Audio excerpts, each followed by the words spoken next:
So this is about balance, and that's a very, very important topic.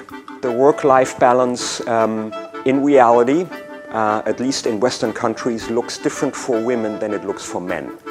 And this is something that needs to be addressed more broadly in order to make real progress. When we actually developed the Women's Leadership Initiative, our focus was not on counting numbers, how many women we have or increasing the number of women, but actually to make the women who actually work in the organizations count. So whether we do research, whether we do programs, whether we do dialogue, our focus is on making the numbers count. Being a leader sounded something a bit sort of scary, and so you had to stand on a box and be a sort of JFK-style orator. But actually, all manner of leadership styles work. You can have a sort of motherhood leadership style, looking after your staff. The most important thing is that you don't try to be somebody other than who you are.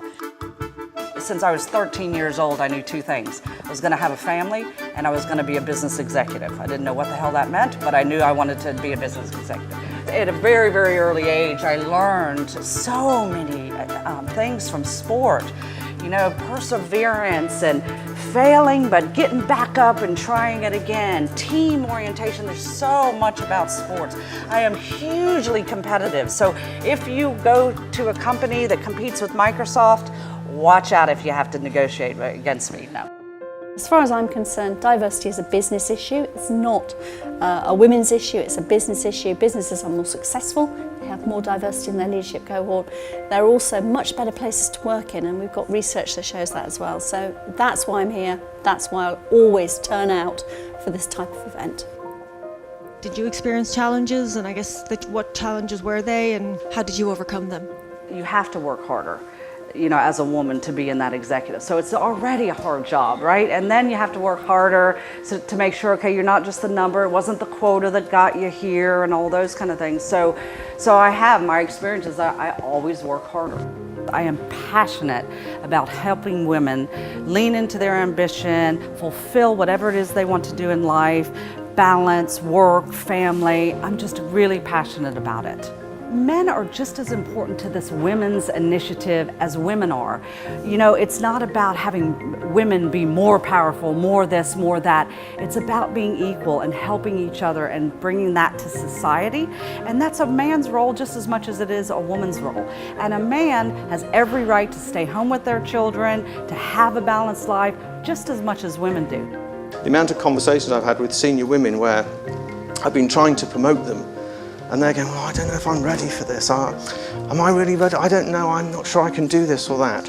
But you know, there's a lot of male managers, that if you have that conversation with them, will take it that what you're telling them is you don't want it.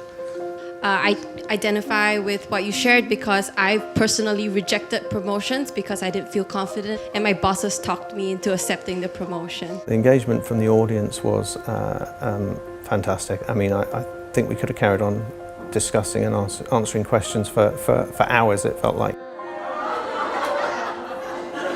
Should women start forming more of their own networks? Because I've seen in my company, for example, there is a father's network.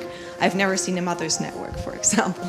I think what you need is things that everybody does together. Some people that I've been working with have moved their management meetings, so their daily management meetings, which used to happen at the end of the day, now happen at lunchtime.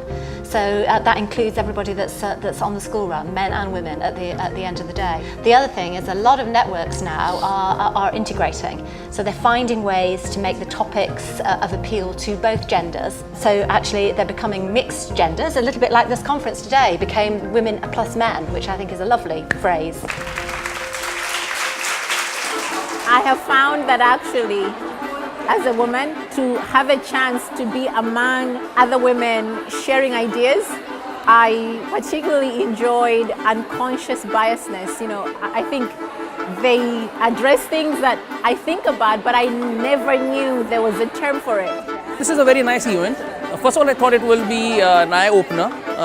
So that's why I came here today to see what's the gender imbalance and how things are going.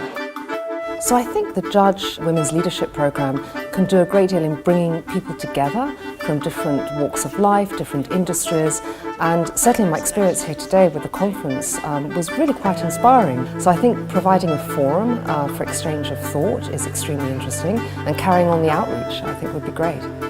For those of you who don't know what Athena Swan is, it is a UK-wide charter to promote gender equality in the sciences. We as a business school decided that we wanted to enter into this.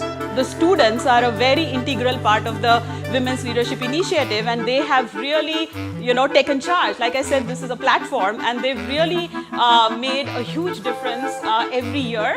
My father is Lebanese, and so in the Middle East, gender issues are a slightly different question. And so I became very interested and aware of those problems from an early age. I was interested in adding a little bit more nuance and balance to debate around these issues. I think sometimes people make it very personal and not necessarily that actionable for others, and so that was my primary objective. So I think this bottom-up, free-flowing of ideas and empowerment of people to really kind of do what they really believe in is really the cornerstone of the Women's Leadership Initiative that makes it unique. So we actually invite you to become a part of the Women's Leadership Initiative and help us do more, launch more programs, and make this more sustainable and grow in the future.